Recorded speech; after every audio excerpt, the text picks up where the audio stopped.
Joining us right now, Fox News Channel's William Bret Baier. Bret, we're having a great time with Shep Smith and his activities there on the Fox News deck. He seems like a new man, doesn't he? He's very energized. I don't know if you caught that, but you're Bill. We're going to call you Bill from now on, Bret, because you may think that we didn't notice, but we did. Little known fact, my first name is William, so I'm looking forward to a speedy trip through security. Wait, you're going to use this Bill thing to try to get in first in line at JetBlue with their new promotion? Is that not hilarious? Moving bills through Washington? Yeah. I thought we thought that was good. Well, we did see a lot of people having fun and taking advantage commercially of the government shutdown, but it was a major story. It's now over, but it seems most of the people we've talked to this morning, it seems like it's just begun. They're already focusing on this January 15th deadline because that's when the new sequester budget items will be up, and the Democrats don't want it. They want to spend more money. Yeah, it's interesting. I mean, everybody has this collective exhale, like, oh, it's over.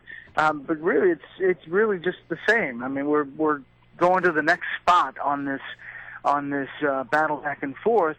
The next stop is the Budget Conference Committee, and we heard Paul Ryan and Patty Murray yesterday say really wonderful things about what they hoped was going to happen. And if it all came together, that would be great. It's just that they don't have a great track record. The last one was the Super Committee that, as we know, wasn't so super. Yeah, I mean, they never get it done on deadline. I don't know. It seems like Congress is just incapable of doing that.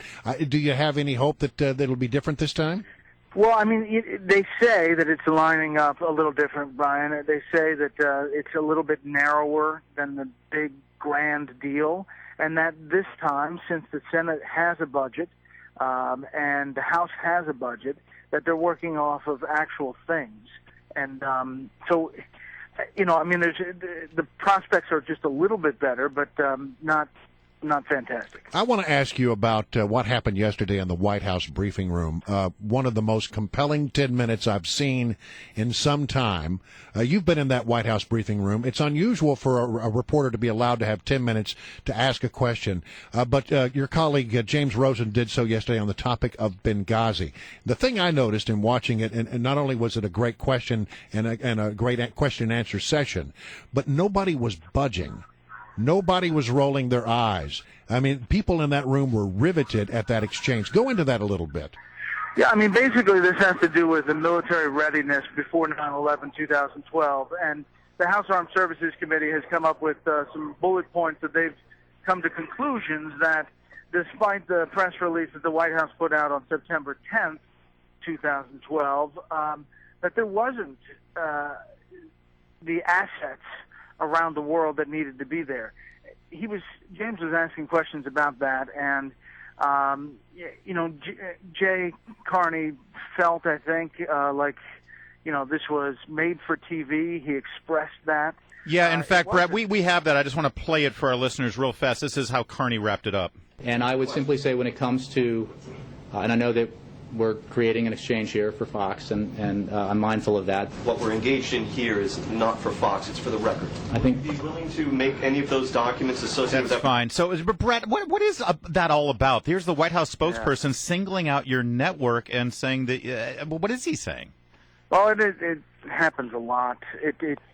You know, we're asking legitimate questions. You know, there's another news organization working on a big piece about Benghazi that I think comes out next weekend. That is going to be a big deal as well, and I think there are other things that are going to drop soon as these survivors and the people who were there speak out with all these books that are coming out. Listen, we're asking legitimate questions, and James is right. It wasn't for Fox or for TV or for anything else. It was for the record about these questions that the House Armed Services Subcommittee is asking. Well, I can only imagine that Jay was not happy because he basically stomped out of the room at the end and said, we're done here, James. Did you get any blowback from all that? You know, the traditional occasional email, I think, floated our way. And listen, it's really interesting. It's just usually there's a healthy dynamic, a give and take, but it's not they don't like those questions. No. And it's clear. What's interesting about it, Bret Baier, is that we've talked about it 3 different times this morning on the show. So I don't know if it had the desired effect to try to squelch it. It actually keeps it in the news cycle. Listen, Bret, we know you've got a lot of stuff going on this morning, so we're going to cut you loose a little early. Thanks for joining us as always.